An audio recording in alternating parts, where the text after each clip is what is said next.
The first season of Buffy the Vampire Slayer laid the groundwork. Monsters as metaphors for high school hell, the Slayer's double life, and a quirky gang of misfits holding the line against the darkness of the Hellmouth. But Season 2 kicks the stakes into overdrive. It's messier, darker, more painful, yet also more rewarding. Everything becomes more dangerous, more personal, and heartbreakingly real. For Buffy Summers, it's not just about slaying vamps anymore. It's about love, loss, betrayal, and learning that even heroes sometimes have to make the hardest choices imaginable. After the events of the first season's finale and her death at the hands of the Master, Buffy returns from her summer in LA, different, withdrawn, emotionally closed off and hardened. It's a perfect representation of how trauma can shape a person, especially a teen who's forced to grow up too fast. The emotional walls she puts up nearly cost the lives of those around her, and only through a violent, cathartic confrontation with her past, smashing the Master's bones into powder, can she begin to heal. It's in this aftermath that the show begins to truly hit its stride. Demons and vampires aren't just there to provide action. They become personifications of deeper teen angst, abandonment, sexual awakening, isolation, guilt, and grief. Welcome to the Snake Pit, where we're full of bile and venom. I'm your host, Snake Daemon, and today we're sinking our teeth into the sophomore season of Buffy the Vampire Slayer, the one where everything goes to hell in the most gloriously gothic way. Spike and Drusilla's arrival kicks the series into high gear. Forget the ceremonial cult-like attitude of the Order of Aurelius. Spike rolls into town like a punk rock wrecking ball with a smirk, an attitude, and zero patience for monologuing child vampires. And James Masters owns every second of it. The way Spike swaggers through the season with cheeky one-liners, loves a funny thing, and unfiltered chaos makes him an instant classic. David Boreanaz as Angelus gets points for finally shaking off the tortured I write poetry and the dark shtick and embracing his inner sociopath, clearly loving the chance to cackle and stalk his way through scenes like he's in The Crow Wicked Prayer, which, let's be honest, is hilarious for all the wrong reasons. But let's not kid ourselves. Angelus might be the big bad, but Spike's the scene stealer.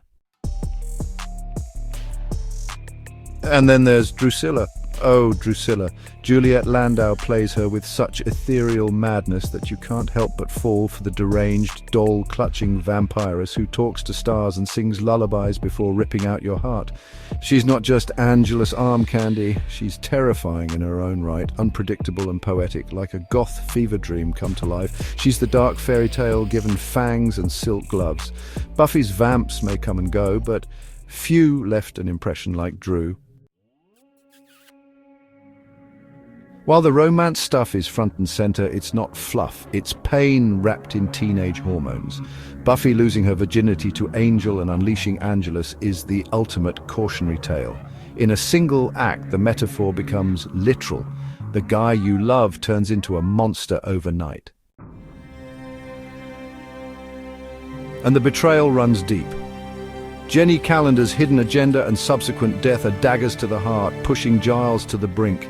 When he charges into Angelus's lair in passion, full Ripper mode engaged, torch in hand, you can practically feel the weight of everything he's lost. This is Giles at his absolute best, layered, flawed, and quietly badass. Speaking of Giles, the show finally starts peeling back his squeaky clean librarian image. Halloween shows his past as a chaos-worshipping teen sorcerer, and the Dark Age dives even deeper into his youthful dabbling with demonic possession. These episodes prove that even Watchers have skeletons in their closets, and sometimes they're not even metaphorical. The contrast between his mild-mannered demeanor and the dangerous life he once led gives the character depth and just the right amount of menace. Now, not everything in Season 2 hits. Some of the monsters, Woof. Reptile Boy gave us a rubbery Snake Daemon that looked like it was rejected from Power Rangers, and Go Fish featured steroid-mutated swim team members turning into Creature from the Black Lagoon knockoffs. These episodes scream filler, and not in the good, monster of the week way. But then we get Der Kindestod. Talk about nightmare fuel. Killed by Death introduces a Freddy Krueger-esque demon that feeds on sick children in their hospital beds. He's invisible to adults, only visible when you've had a near-death experience. The design is haunting. Sunken eyes, twisted grin, hunched frame, and he brings with him a heavy dose of dread. He's not just a monster. He's a metaphor for childhood trauma and the helplessness that comes with illness and grief. This is where Buffy excels, turning fears into flesh. Kendra's appearance and death show the Slayer legacy isn't as sacred as we were led to believe. Her Watcher's old-school textbook style clashes hilariously with Buffy's improvisational sass, and their short-lived alliance was a fun clash of ideologies. Her death at the hands of Drusilla serves as a gut punch and a sharp reminder: no one is safe in Sunnydale. And then there's the climax. The final few episodes deliver an emotional gutting that few teen dramas, or horror shows for that matter, have dared to replicate.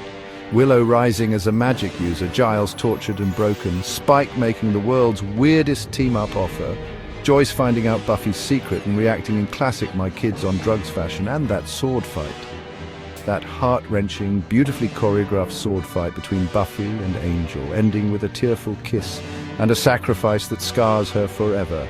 It's poetic, devastating, and iconic. She saves the world, again, but loses everything. Season 2 of Buffy the Vampire Slayer is the blueprint for how to elevate a supernatural teen drama into mythic territory. It's messy, emotional, raw, and yes, sometimes campy as hell. But it never forgets what it's all about. Being a teenager is hard. Being Buffy is harder. Thanks for dropping by the Snake Pit, where we thrive on untapped potential and lost opportunities. Don't forget to subscribe and hit that bell like the video. And leave your opinions in the comments, where naturally I won't read them.